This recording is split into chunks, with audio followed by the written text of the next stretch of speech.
Houston, we have a problem.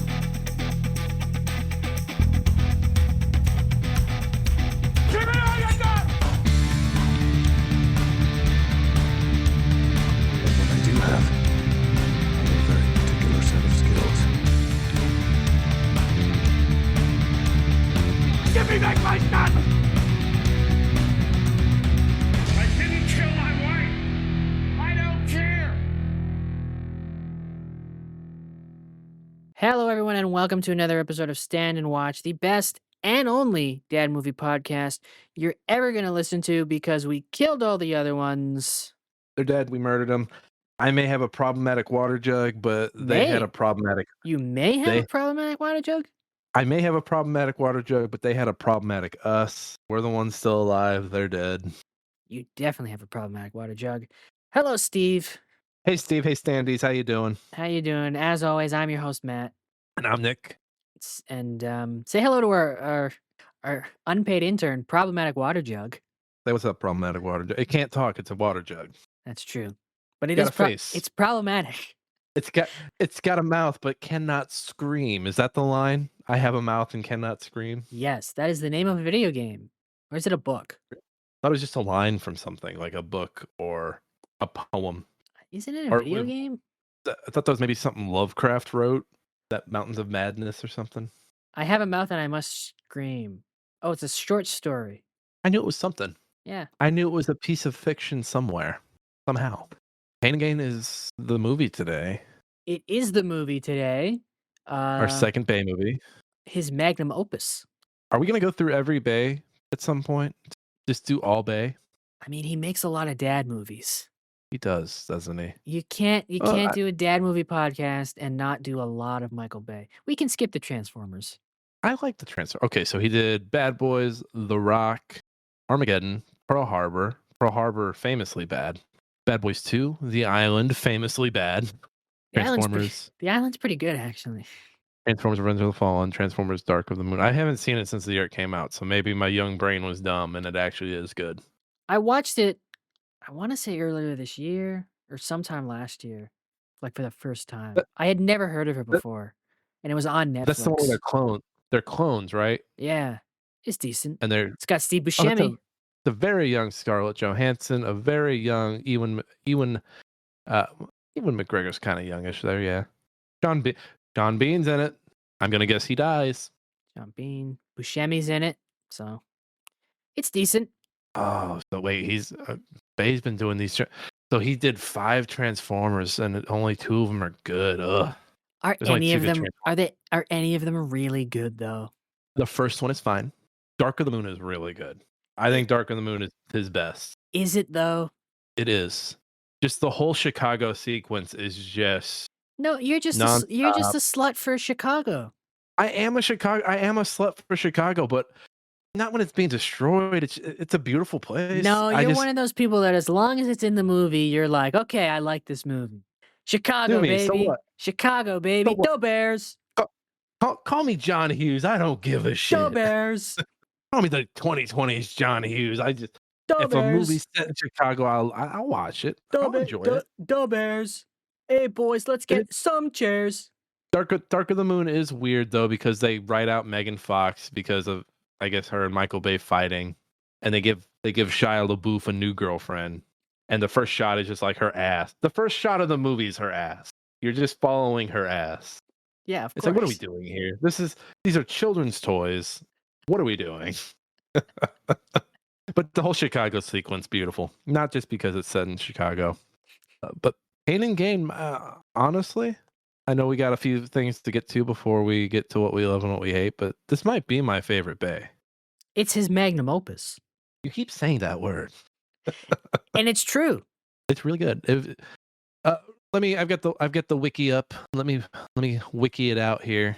Pain and Gain is a 2013 American dark comedy action crime film directed by Michael Bay and written by Christopher Marcus and Stephen McFeely, which I'm going to pause right there to let everybody know those are the Avengers guys. They wrote Infinity War and Endgame. This is their magnum opus. This is their magnum opus because after Endgame, they did The Gray Man, The Electric State, and they're working on Doomsday and Secret Wars, which apparently they wrapped shooting, but there's going to be so many reshoots. kind of crazy. These guys, also to give you a scope of how long they've been doing this, they wrote Chronicles of Narnia, Prince Caspian, The Voyage of the Dawn Treader. They also wrote the first Chronicles of Narnia, and then the life and death of Peter Sellers, if that tells you anything. But back to the movie. It's based on a 1999 series of Miami New Times articles by Pete Collins about the activities of Sun Gym Gang, a group of bodybuilding ex-convicts convicted of kidnapping, extortion, torture, and murder in Miami in the mid-90s. Stars Mark Wahlberg, Dwayne Johnson, and Anthony Mackie as members of the gang, with supporting roles played by Tony Shalhoub and Ed Harris. The title is a play on the fitness adage, no pain, no gain. Pain and Gain premiered in Miami. Of course it fucking premiered in Miami on April 11, 2013, before Paramount Pictures released it in theaters on April 26. The film received mixed reviews. It was praised for its script and performances, but criticized for its directing, historical inaccuracies, and over-reliance on violence. These reviews, I'm scratching my head. Over-reliance on violence? This is a movie about violence. The movie about violence. The movie about the American praised its scripts and performance, but criticized it. It grossed $86 million worldwide against a $26 million production budget. Mark Schiller, the Sun Gym Gang's primary victim, who is depicted in the film as Victor Kershaw, sued the production company over his portrayal. Let me go back. Historical inaccuracies. That's every movie that's ever like done anything that's been based on anything. This is one of the reasons I love Ridley Scott, because he makes a lot of historical movies, and the historians are always after him. And I believe it was during the run up to Gladiator 2, and I'm sure he said things like this previously, but this is the latest. During the run up to Gladiator 2, he was just like, "Get a life, you fucking nerds." Since his brother passed, he has not given a shit. I love him so much. I love all these older directors are like, "Oh, my mortality, I'm running out of time. I'm not gonna have time to do all these things." And then Ridley Scott's just out here, 86-year-old. "Yeah, I'm making 4 more movies. I might do another Alien. I'm gonna live forever. Fuck you, nerds." Yeah, I like that about him, especially because like Ben Stiller a few weeks back was like, I'm not gonna do Severance 3. I'm getting older. I'm doing this World War II movie. It's like, do them all, man. Just fucking do them all. Like, yeah, right. What would Ridley Scott do? WWRSD. Yeah, but it's like even Ridley Scott's, and like Ben Stiller's like still relatively young, right? He's like in his early late 50s, early 60s, right? But like Ridley Scott's like 80 fucking 5 or something. But like even like his peers, like Martin Scorsese's like, "Yeah, my own mortality. I'm reckoning with time. I don't know these projects." And Ridley Scott's out here, "Yeah, I'm doing Gladiator 3. I might do another Alien prequel. I'm wrapping up this movie now. Yeah, fuck you all." He's that meme of that guy who's just like giving everybody the finger. Look, Scorsese could make more movies if he just makes shorter movies. Or shoot them quicker. Shoot them quicker. Stop making 4-hour epics, Marty. Knock it off. Or just look, make your 4-hour epics, and they're good. His 4-hour epics are good, but like make them quicker. Do you know how many movies Clint Eastwood pumped out? A lot. He got pretty good at it. He was famous for being quick. There's a story Matt Damon told, because he was in, I don't remember, it was Invictus, Clint Eastwood movie. And Matt Damon told this story on some talk show, or maybe it was a podcast. And Clint Eastwood, they do the shot, they do the scene or whatever. And Clint Eastwood was like, "Okay, we got it. Let's go to the next one." And Matt Damon goes up to him and was like, "Don't you think we want like, I could do a better take or whatever, right?" And Clint Eastwood goes, "Do you want to waste everybody's time?" I love that man. I'm gonna miss him when he's dead. Yeah. Juror number 2 was it, right? That was his last one. Presumably. Hey, he's 90, right? 90 something. Clint Eastwood. He is 95. That's it, man. That's it. You know what? That's a good one to go out on. There's no way he's squeezing. Hold on, let me click his filmography, see if like maybe there's one in the barrel. What if like, so right now we're recording this as it's being speculated that Donald Trump is dead. What if we come out Monday and Trump is alive, but then like the news breaks that Clint Eastwood died? That's a terrible trade. Juror number 2 is the last one on this list. So I don't. Yeah, and let's see. Before that, with Cry Macho was 2021. So I mean, if he lives to 98, he could squeeze another one out. But Yeah, I think that's it for him. He had a good run. Yeah. Gangling, Gran Torino, Invictus, Hereafter, J. Edgar, Trouble with the Curve. Oh, he was Trouble with the Curve? No, he didn't direct it. Okay, he just produced it. Okay, he was in it too, though. You're getting distracted. Pain and Gain. Yeah, Pain and Gain. Historical inaccuracies. Who gives a fuck? This movie is amazing. Who gives a fucking shit? Those reviews sound like shit, but we've got our dad-approved Letterboxd reviews that are not full of shit. I've got one here from Patrick Williams, who is a patron saint of Letterboxd. Praise be to you. He gave it 4 stars, and he said a pure artistic expression from a man who hates humanity. Yeah, absolutely. I got a review here from Jizz Monkey. What a name!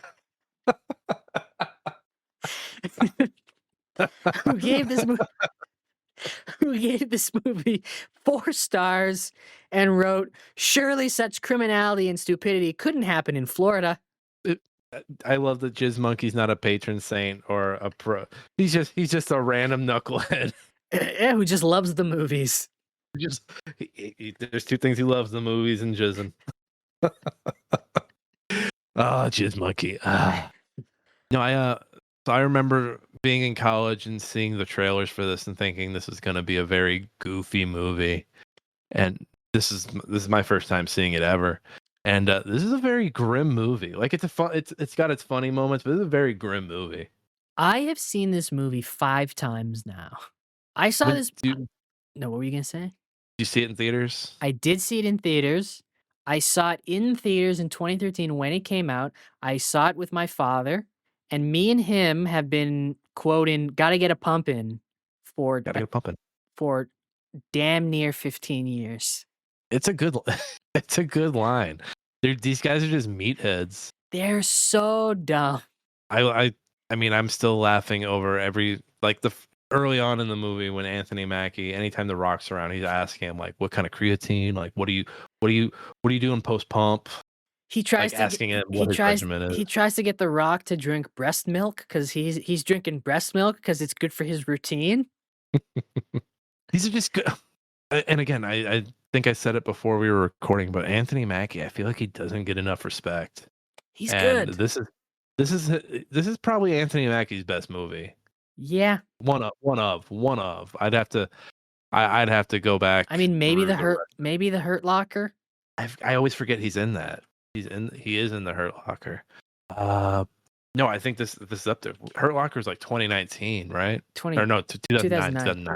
Pain and Gain has a good shot at being the best thing anybody involved in making this has ever done. Yeah, I forget. So he was Papa Doc in 8 Mile. Let's see here. He was the $1 Million Baby. Was he? I don't remember what he was in $1 Million Baby. I've never seen it. He was in Eagle Eye. Wow, that's a movie I haven't thought about in years. Jesus, I wonder if that movie holds up. Hurt Locker, American Violet. He was in Notorious. He played Tupac in Notorious. Oh. 10 years. What's the number? Real Steel. He was in Real Steel. Ooh. That's another movie again I haven't thought about. He was He was in Abraham Lincoln Vampire Hunter, Gangster Squad. Hold on. I've seen Abraham Lincoln Vampire Hunter. Why don't I remember him in it? 2013. Hold on. Listen to this full list of movies this man is in 2013. He's in Gangster Squad. He's in Repentance. He's in Pain and Gain. He's in The Fifth Estate. He's in Runner. And he's in The Inevitable Defeat of Mr. and Pete. Well, Pain and Gain is the best of those, though. 6 movies in 1 year. They don't do it like that anymore. Nobody's doing it like that anymore. Not that I can think of. And he was in the next year he was in Winter Soldier. And that's it. No, he's in a handful of movies, but that's the only one that really stands out. He was in Ant-Man. He was in Detroit. Yeah, I think Pain and Gain is probably his best movie. Pain and Gain is the best movie of everybody in it. And Michael Bay. Except maybe Ed Harris. Ed Harris might have a claim that he's in something better. I mean, Ed Harris has a very, very long... Yeah, but I mean... I love that this movie's basically Meathead Fargo. This is Meathead Fargo. Yeah. Everyone in this movie is just despicable, criminal, just trying to make money, and Ed Harris is... The only person in this movie who gets away clean, like, just as a human being, is Ed Harris. And that's just because he's just a guy who just does his job competently. Yeah, and he doesn't really... what's the cop's name in Fargo? I forget her name. Is it Maggie? Marge? Marge. And it's funny because he's like a rich, well-to-do version of Marge because they've got like beachfront property, and he's got this wife that's like 30 years younger than him, but he's very much Marge the way that he plays it. Yeah, If you if he's the only he's the only one that gets away from this untainted. 'Cause he's just a guy that does his job and goes this home to his wife. this Tony Shalhoub gets away. I mean, he gets the shit kicked out of him. He gets tortured. The cops fucking hate him. He's just a big piece of shit that people are like, I "You're mean terrible," but I mean, he gets away in the sense that he's alive and he gets his stuff back and whatever, but, like, just as a character, as a person, he's, like, on a like, you don't come away at the end of this movie going like, you don't feel bad for him, really. no, well, and he gets tortured in a dildo factory or a sex toy shop, Yeah. and him and The Rock kind of become friends because The Rock like he's an ex-con, but he's like got compassion he's got empathy for his fellow human being Yeah. until he doesn't. I mean, like, The Rock The Rock is so good at this. He plays he's this scary guy, but he's like the teddy bear. He's Yeah. very much the teddy bear in this. He Very he early on. he's this big, huge, scary guy who, as he himself says in the movie, God has given him the power to knock someone the fuck out. But yeah, he's the only one of them who has empathy for other people, and he kind of feels bad about what he's doing, and he only kind of goes off the rails once his drug problem comes back. Yeah, once they start once he's like, I guess he's got this thing where like once the drugs are there, the empathy is gone. Yeah, Like if I have he drugs, I beco- don't need empathy. If I have empathy, I don't need drugs. he becomes more cocaine than man, but he's really good in this. He's so good. He switch because he flips a switch and it's kind of scary. You're like, oh Jesus Christ! And I mean, he's cooking, but he's still dumb. He's still really dumb. He's still dumb, right? Like they really like he doesn't want to do it, and they really easily get him to go along with everything. Like even at the beginning, like he's like, "No, we shouldn't do that," and he's like, "Come on, man, it'll be fine." He's like, "Okay," right? And he does it, and they convince him to like kill the guy. There's a moment where early on where they're beating him up, and I'm like, I think The Rock's gonna let this guy go. I think he's gonna let him go. He ends up not letting him go, but Yeah, very early on, like they make him you almost feel bad for him because he's kind of dumb. He just got out of prison. You think he I don't know. He doesn't look at Mark Wahlberg's character as like this great big hero to him, but he kind of buys into the shit that he's selling. yeah. Mark Wahlberg grifts him into it essentially, and he's stupid enough to go along with it. And again, like they even convince him up because they're like, "Oh no, nobody's gonna get hurt. We won't have to kill him." And he's like, "Well, we're gonna have to kill him now." And he's like, "No, we shouldn't do that." And he's like, "No, but we got to." Okay, fine. He's like, "Run him over, run him over." He's like, Yeah, "Okay." because And again, and he feels bad. And then they gaslight him. He's like, "Oh my god, I can't believe we killed someone." Yeah, well, you killed him. No, you killed him. And I love the way the car hits him and like like the way the concrete is, like the tire just goes over his head. Yeah. And we can't overstate how stupid these guys are because they kidnap him early on and they put on fake voices, but immediately Tony Shalhoub's character is like, I forget, is it Lugo? Lugo, yeah. He's like, he immediately knows it's Lugo, and Lugo panics. He's like, God damn it! Yeah. And He's like, "Why the fuck did you say that?" but I mean, and again, you kind of forget this movie was directed by Michael Bay, but then if the room starts spinning, you're like, oh yeah, this is Bay. This is Bay. I don't think anyone other than Bay could have directed this because this is very much a movie about it. This is a movie about how excess killed the American dream, and you can't get more excess than Michael Bay. When I think this movie makes me appreciate him a little more because Ambulance and just the Transform. He's just a very he overdoes things like the explosions, just the hey, zoom in on Shia LaBeouf's girlfriend's like it's just everything is just overdone. He's very in your face. He's very in your face, but this movie feels like yeah, that's what you need that. So again, when I see a review that is like that's calling out the directing, I'm like, what are you talking about? this Yeah. movie needs to be super extra. So the super extra directing really works. Right, and Michael Bay has a lot of signatures. He's got a lot of those shots where it's them walking and it's, like, tilted upwards to the sky.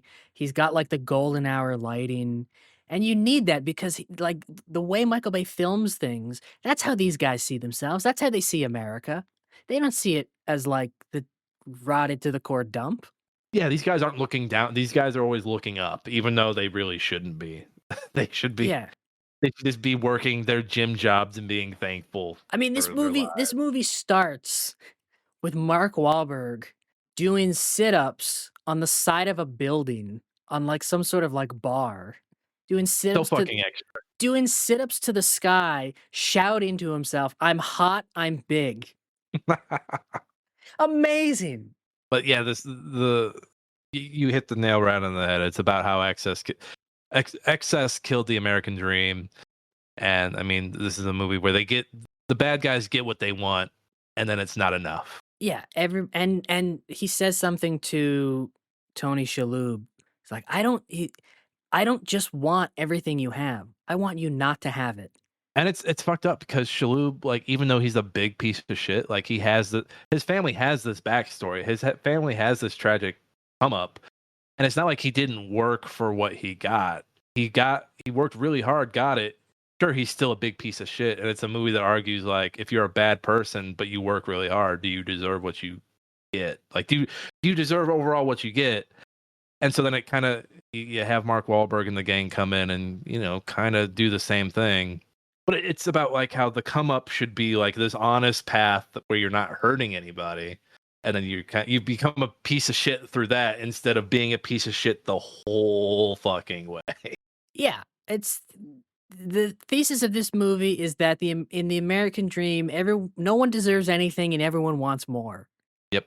And it also kind of, I mean, I forget the character's name, the stripper that they pass around, and that's Bar Pally, right?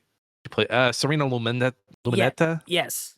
Yes, and the American dream's the house, the money, the happy family, and Mark Wahlberg, he finds this woman, and you think like, oh, that's gonna be his lady.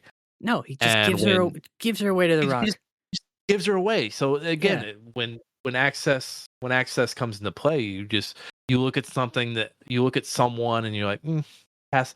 I'm gonna pass them along because it's not enough, and there's probably something more for me out there. Yeah, and that's why Ed Harris is the only one that really gets away clean because he's the only one in this movie who he doesn't want more. He's content. He appreciates what he has. He's Marge. He's very much Marge. He is fucking Marge. Yeah, I mean, he's way more well off than Marge because this is a Michael Bay movie and they're in Florida. But yeah, he's Marge. He's content with his earnings. He's got his nice house. He's got his loving wife. He goes to work. He comes home. That's it, man. I was waiting for the scene where Ed is driving one of them back, like they're in the back of the cop boat or something, and Ed's driving, and Ed's like, all this over a little money. I was waiting for that little. What was it for? Tip of the hat. Little bit of money. Just a little bit of money. And then Ed Harris gets in bed pregnant. Starts whittling away on a blanket. Yeah. God, what a movie. And we haven't even talked about how funny it is. Anthony Mackie marries Rebel Wilson. Yeah, Rebel Wilson. Wilson, yeah. Pre-Ozempic Rebel Wilson is in this, and is she his plastic surgeon or assistant to a plastic surgeon? She is like he's got erectile dysfunction. That's right. Yeah, because of the steroid use. And she's a nurse or some kind of like assistant to like the doctor. Mm-hmm. And so they end up getting married. And one of the funniest moments is when everything, like the climax of the movie is when they kill that couple. Yeah. I think he's a drug dealer. It's a drug dealer and his wife or girlfriend or whatever she is. He's a porno king. Porno king.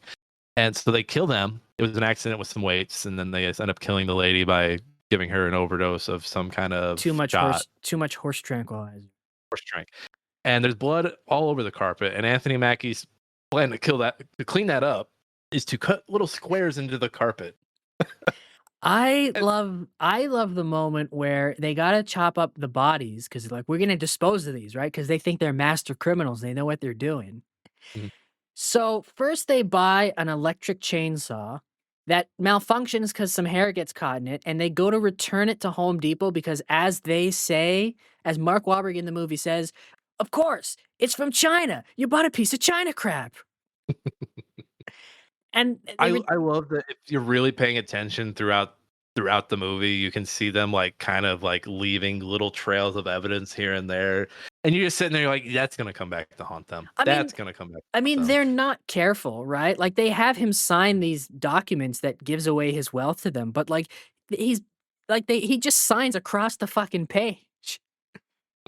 Right? And I think at one point he they drop some papers on the ground and he pisses on them. Yeah, and that's who's the notary? That's Rob Corddry. Rob Corddry in a great, just playing Rob Corddry, which I think he can play Rob Corddry in every movie, and I'd still love him. Just a sleazy gym owner who wants his gym to do well. Yeah.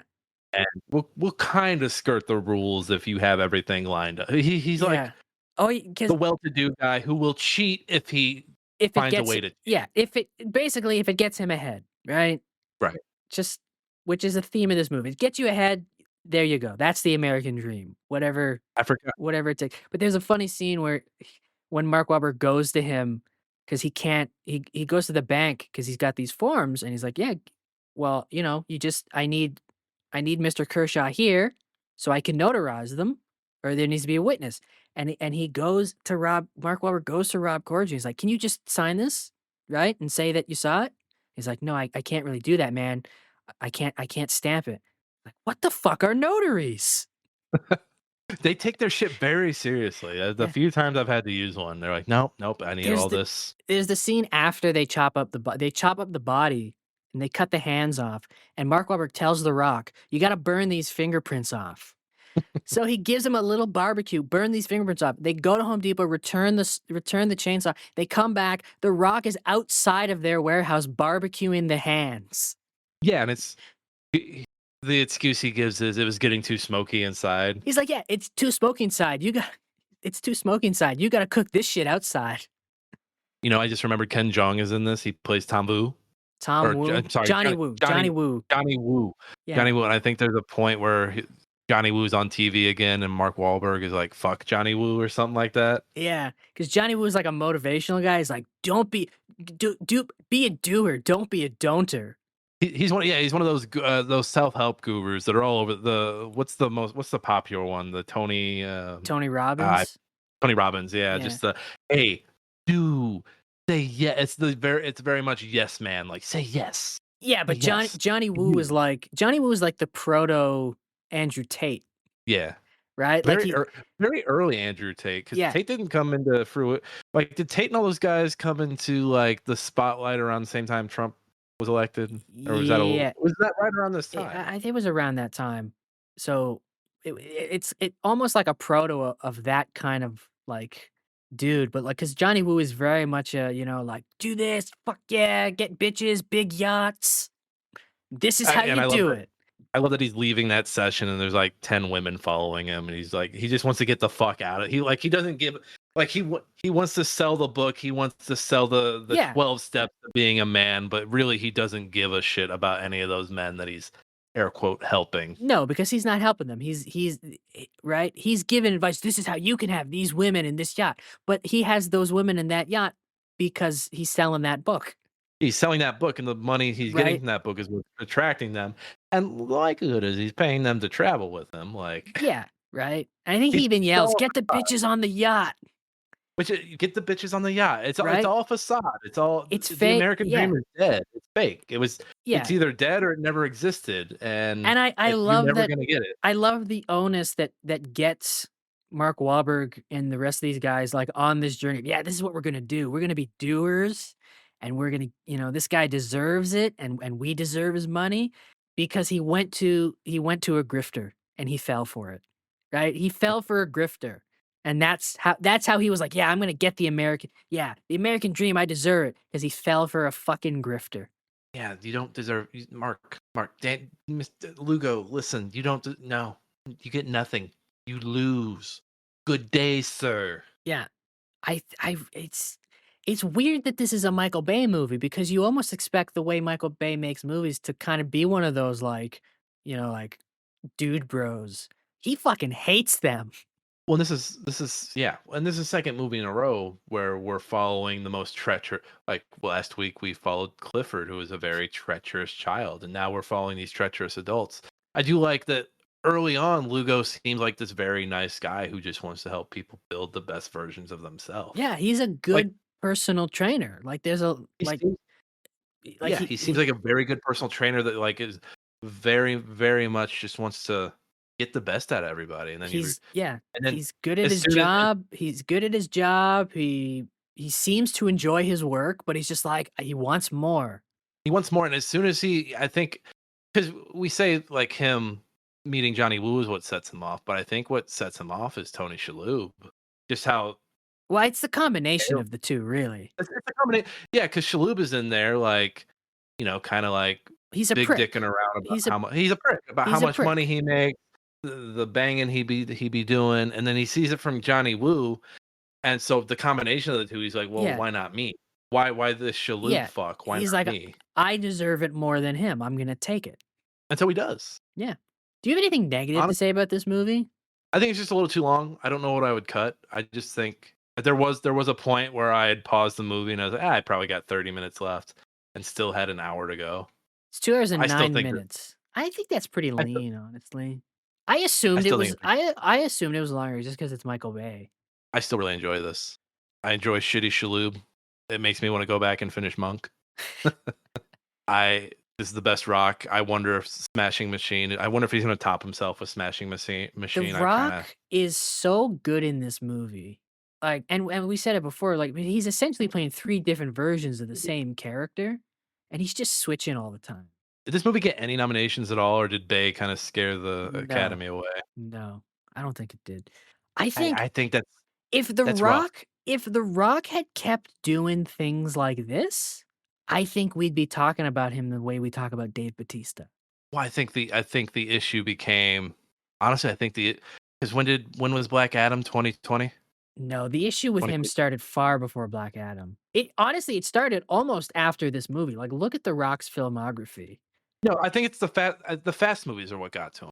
Like he saw that he saw that he could come into a franchise that was already established and just be himself, and he got to do that for 4 or 5 movies. You know what the thing with that though is like he's good in Fast 5. He's not playing himself in Fast 5. He's a cop. He's a cop in Fast Five. Yeah.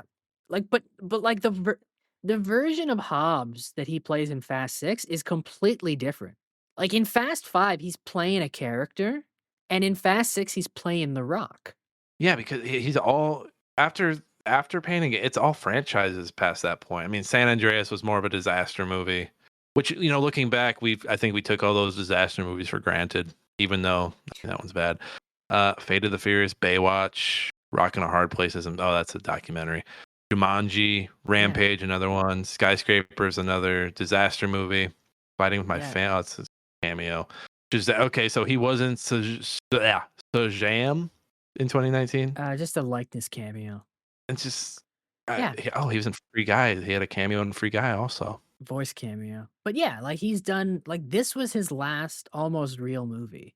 Yeah, even in the other guys, he played a great meathead. He played a meathead detective. Yeah, like he used to act, and if you like, even you look at his filmography before this, he was making like fucking like mid-budget thrillers, like Snitch. Snitch is a good movie. I loved him in Get Smart. I thought he played a really good. Yeah, he's good in Get Smart. Foil to not Michael Scott, to Steve Carell in that. Yeah. Faster is like a crime thriller. He's good in Southland Tales. He's incredible in Be Cool. Oh wow, he's in the 5 host club on SNL. I didn't know that. But like Good for him. right? Like he was like going somewhere and like he's so good in this movie and then he just stops. He did. I thought he was okay in Ballers. I think Ballers was probably since Pain and Gain, Ballers was probably one of his better roles.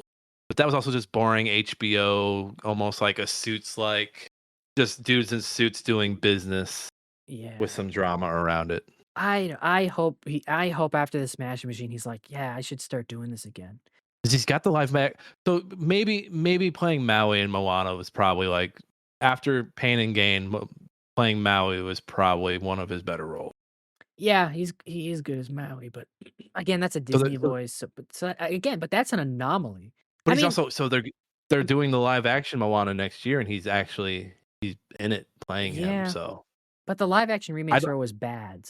But see, this one's weird because it's only what the first Moana is what 10 years 2016. old at this point. Yeah, Yeah, so it's 10 years old at this point, and it's not a rock. It's not him being the Rock. It's him being Maui. So just that it's a physical role. It's I a physical role. It's I like Genie. I do hope the Smashing Machine smashed something in him and was like, "Oh yeah, I'm an actor."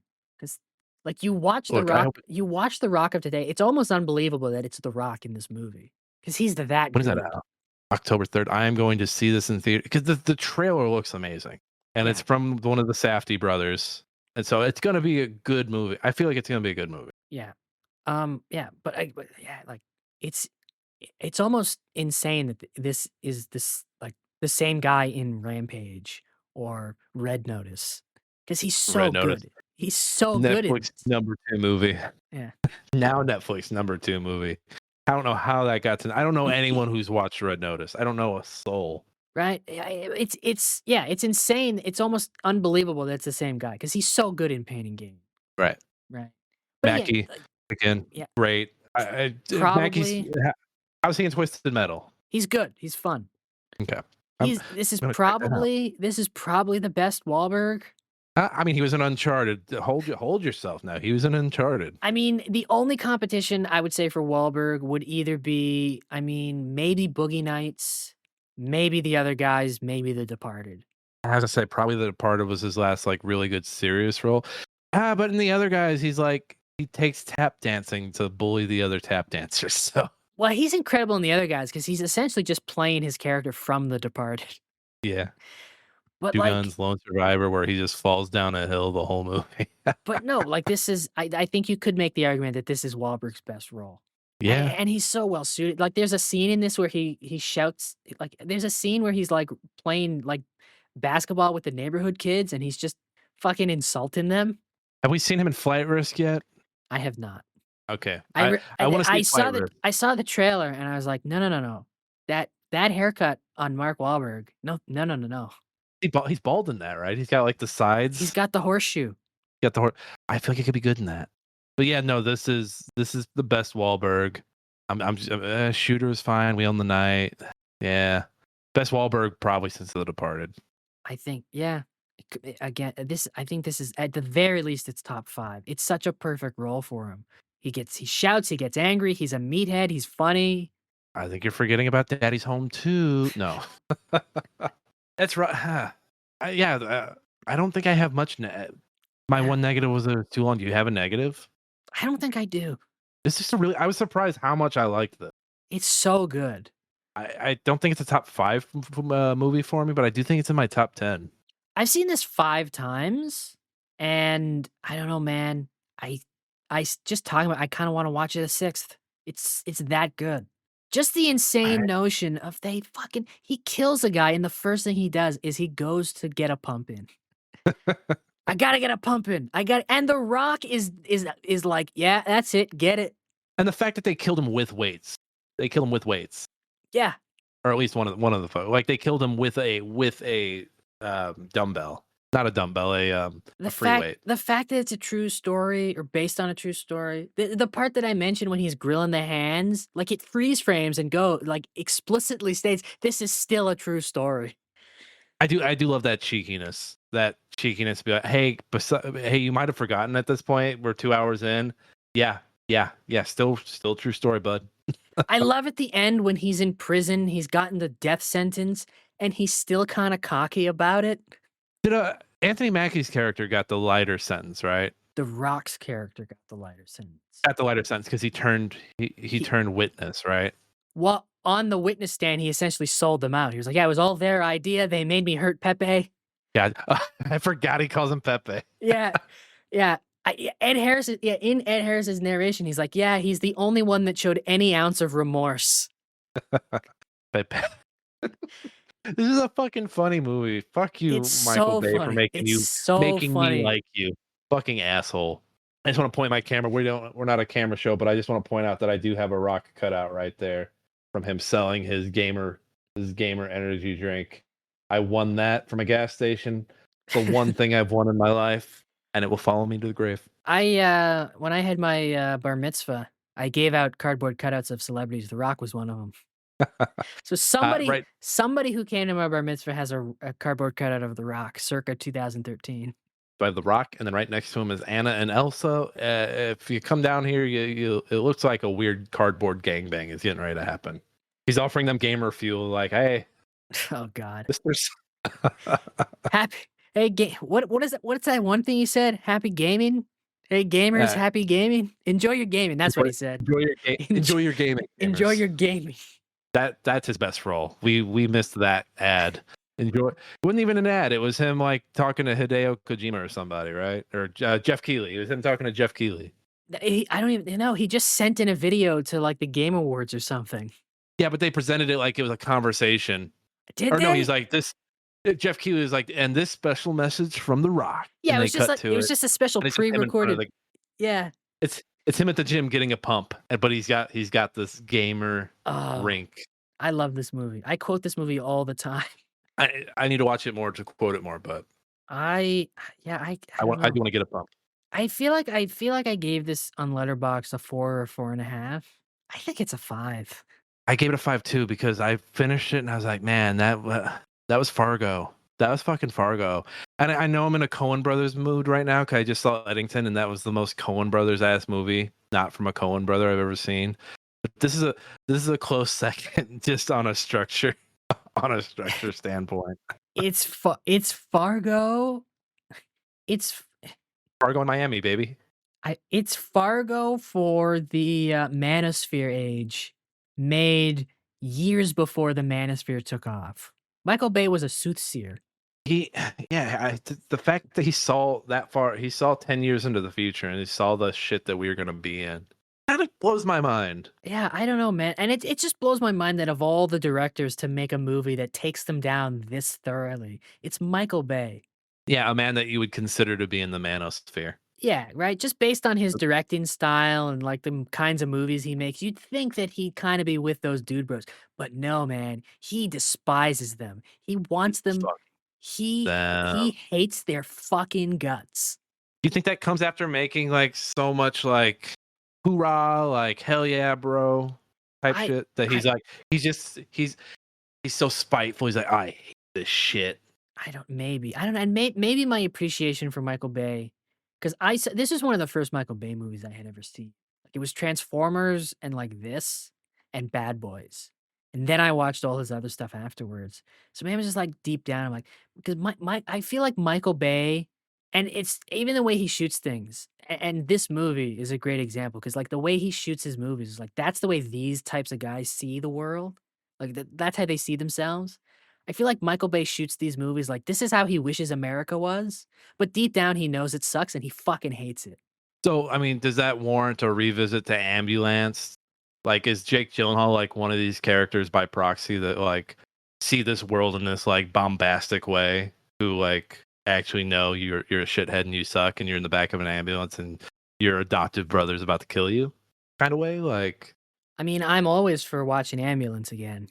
It's making me reconsider just because I fucking hated Ambulance just because of how weird Jake Gyllenhaal's character was and just how unkempt everything was. But now I watch this and I see just his discontent for like meatheads and how they see the world. I wonder if maybe I missed something. Again, I did watch Ambulance like on my phone in the sky, so maybe that had something to do with it, but I do feel like that did have something to do with it. I feel like you'd like Ambulance more if you just watched it on your couch, but maybe you also would get more of an appreciation after this movie. Because you know what, Jake Gyllenhaal in that movie is he's going full coked out Nick Cage, and I think it's for a reason. He's one. I do feel like he's one of those guys. Like, is he up? It makes me want to revisit a bunch of his films because, like, is he like poking fun? Is he punching up at someone with these Transformer movies? Like, is there someone that like is like he's like, no, these people actually really fucking suck?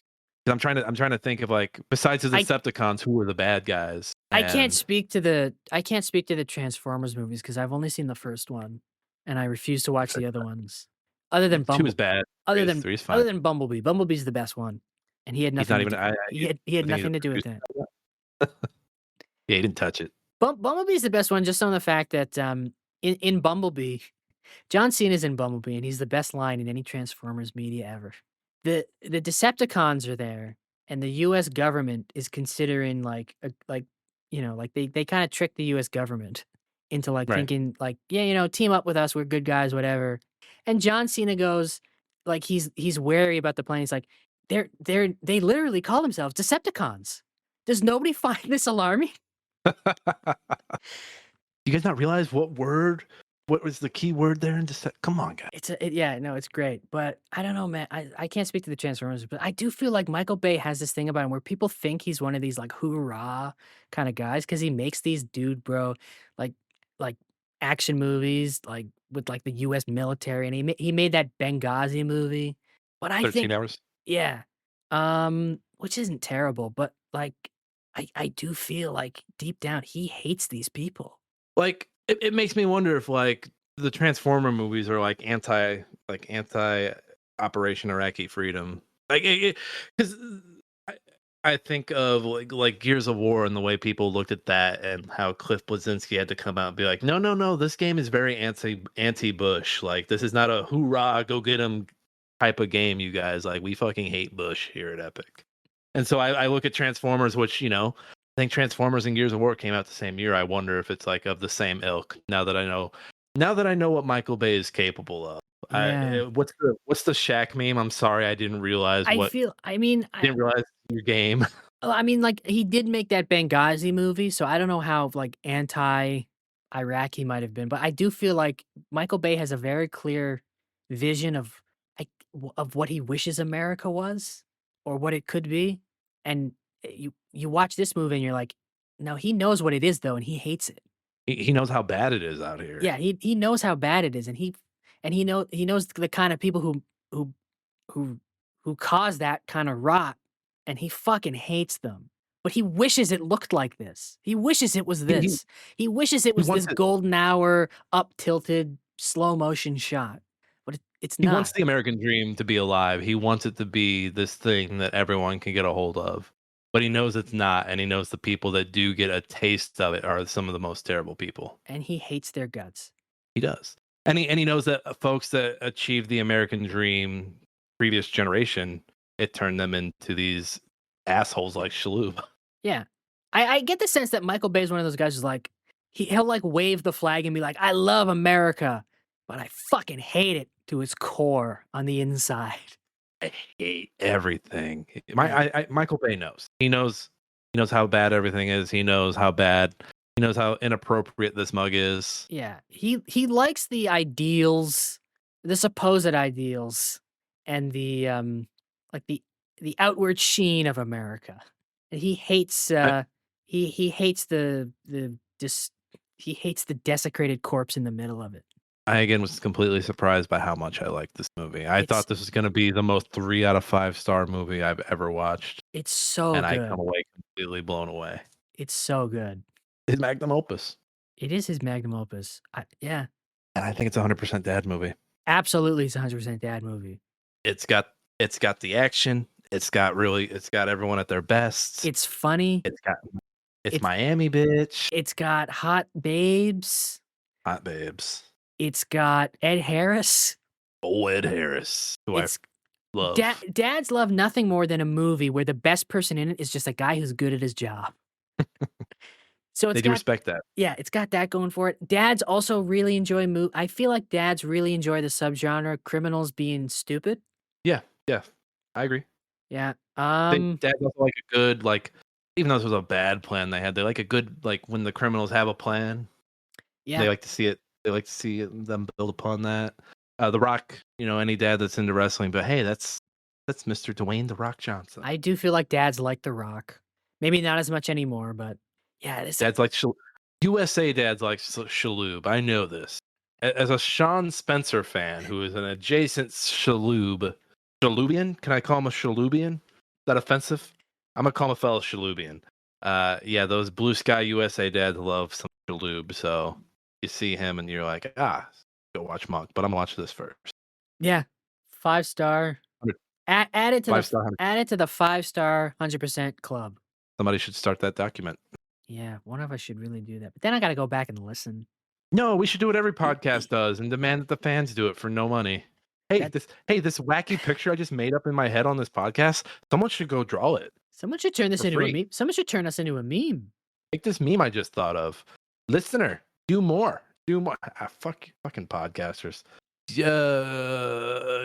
Besides podcasters, the other group of people I hate are the negative Nancys. These people get onto IMDb after watching a movie and complaining about some aspect of it that they just didn't meet their standards. And so that's why they're the negative Nancys of the week. I've got mine right here. Where'd it go? Here it goes. I actually pulled 2, so I'm going to read both of these. Okay. Because I pulled them a few weeks ago. So here we go. When Daniel Lugo introduces Serena to Paul Doyle while lying to her about the reasons for needing her assistance, saying that it was for a music video, Lugo asked Doyle who the singer was, as Doyle replies, Enrique. This supposedly took place in December 95, 6 months before June 95. Enrique did not come into fame until his debut album, Enrique Iglesias, that was not released until November of 95. Who cares? Who cares? It was a line. How do you even know he could have just pulled the name Enrique out of his ass. You don't know. It might not have been that specific Enrique. Yeah. And you know how many Enriques are in Miami? Probably a lot. This person wrote the same one twice, so I don't have to read it again. This person was so gung-ho that they're like, I'm going to write it twice. Is that what you meant when you said you pulled 2? Yeah. I didn't realize I pulled the same one twice. So someone wrote it twice. I just copied both. And I was like, yeah, this person's an idiot. Amazing. All right. I got mine. The supposed Stryper song that is quoted by Paul and the gun clerk is a Bible passage which doesn't appear in any of Stryper's lyrics. Man, there's some people watching movies the entirely wrong way. I want to know, did this guy, before he watched this, know the lyrics to every Stryper song? Or did he, after watching it, pause the movie and go through the lyrics of every Stryper song? I'd like to think the later because it's more ridiculous. Who gives a fuck? I'd like to think that it's a joke scene. Like, this band I've never heard of. Let me see what their songs are like. Wait a minute. Where's that line he said? Wait a minute. No. He lied in the movie.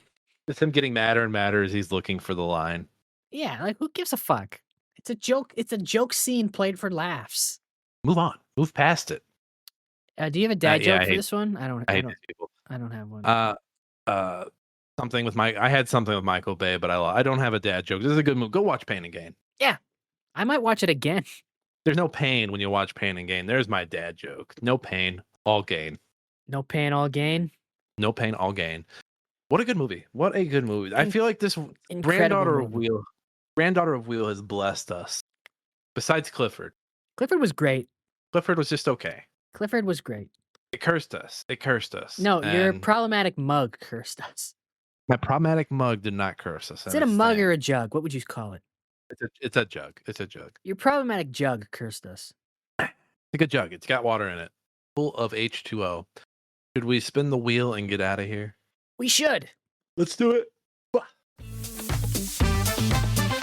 Spin that wheel.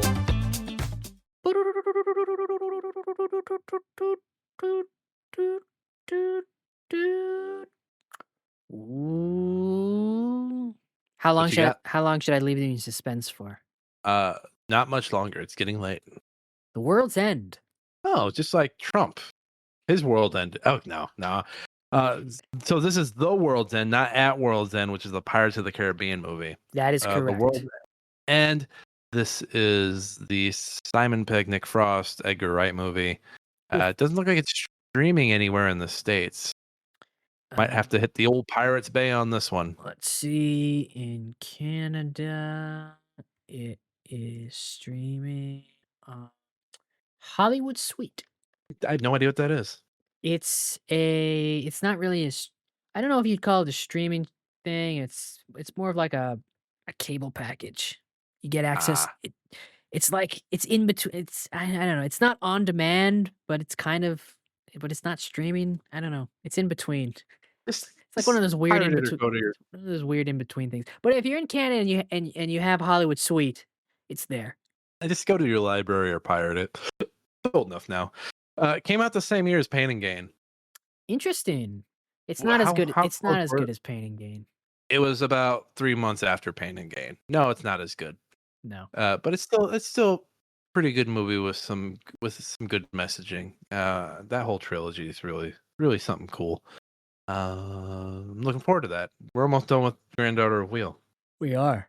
After The World's End, I think we got like 8 movies or something like that. We have 9 movies left. Yeah, we're almost there. We'll be done with this wheel. Shoot, by October, I bet. If we get back to our regularly scheduled, non-cursed podcast. Yeah, if we can overcome this curse of the problematic water jug. Look, I'm not getting rid of it, so we're just gonna have to live with it. That's it. That's life now. That's life. That's what all the people say. The water jug. You know the scene in My Dog Skip where the lady puts the cigar in her mouth and has the dog and is holding the dog. She's like, the dog stays. Like that's me, but the jug stays. And if we hit 50 patrons or whatever, if we hit 50 people giving us money, we will reveal the problematic jug. I don't think we should ever reveal it. I think that's a thing that we should save till the very end of the show. Or we wait until one of us dies and then we reveal it at the funeral. Or on one of our, and then so one of us dies and then the other one has to keep it, and then when that other host dies, they have on their deathbed they have to reveal it, and then the world can then decide to pummel that person to death. He only said one thing on his deathbed: problematic water jug. He said, take good care of the problematic water jug, so I did. And here it is. Just one last, just that was his last. Didn't say anything about his family or friends. Problematic water jug. He said 2 things. He said, take care of the problematic water jug, and don't tell your mother. Was that was that your segue? And then he died. Were you trying? No, you can. Were you trying to segue out of the show? Because we haven't even told people to leave a review yet. Leave a review. I just wanted to. I thought it was clever, so I was like, I'm gonna do this. Leave a review, you fucks. Yeah, what are you doing? Yeah, leave a review. Leave a review. You being passive on social media? Are you hitting that like? You're just hitting that like button. Yeah, we didn't communicate with a person. We're assuming that you're humans listening to this, but you got to give us some sort of indication. Leave a review. Follow us on social media at Stand and Watch on Blue Sky, or follow follow me and Nick. Let me Johnny Woo them. Yeah. Are you a don'ter? Did you just like that? Don'ters like.